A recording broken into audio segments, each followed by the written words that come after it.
అమ్మా ఈరోజు ఏం కథ చెప్తావు? ఈరోజు ముఖం చూపించొద్దు అనే కథ చెప్పుకుందామా? అదేంటి? చెప్తాను విను. ఒకసారంట కృష్ణదేవరాయలకి తెనాలి రామకృష్ణ మీద చాలా కోపం వస్తుంది. అప్పుడు తెనాలి రామకృష్ణని నీ ముఖం చూపించొద్దు అంటారు. తెనాలి రామకృష్ణ సాడ్గా ఇంటికి వెళ్తారు.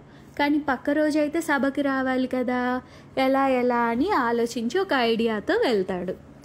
సరే, పక్క రోజు అవుతుందా, కృష్ణదేవరాయల దగ్గరికి కొంతమంది భటులు వచ్చి అక్కడి తెనాలి రామకృష్ణ సభలో అల్లరి చేస్తున్నారు, ఆయన చేసే పనులకి సభలో ఉండే వాళ్ళందరూ భయపడుతున్నారు, మీరు తొందరగా రండి సభకి అంటారు. హుటాహుటిన వెళ్తాడు కృష్ణదేవరాయలు గారు. అక్కడ చూస్తే తెనాలి రామకృష్ణ తల మీద ఒక మట్టి కుండ పెట్టుకొని ఉంటాడు. అదేమో ఫన్నీగా ఉంటుంది. అది చూసి, ఏంటి తెనాలి రామ, నీకేమన్నా మతిపోయిందా, ఎందుకు ఇలా చేస్తున్నావు అంటే, మీరే కదా నా ముఖం చూపించొద్దన్నారు, అందుకని నేను ఇలా కుండ పెట్టుకున్నాను అంటారు. ఆయన తెలివికి, ఆయన చేసిన ఫన్నీ థింగ్కి రాజుకి కోపం పోతుంది. కృష్ణదేవరాయలు గారు ఫక్కున నవ్వేస్తారు. మీకు కనుక ఈ కథ నచ్చినట్లయితే లైక్ చేయండి, షేర్ చేయండి, సబ్స్క్రైబ్ అవుదాం మరవకండి.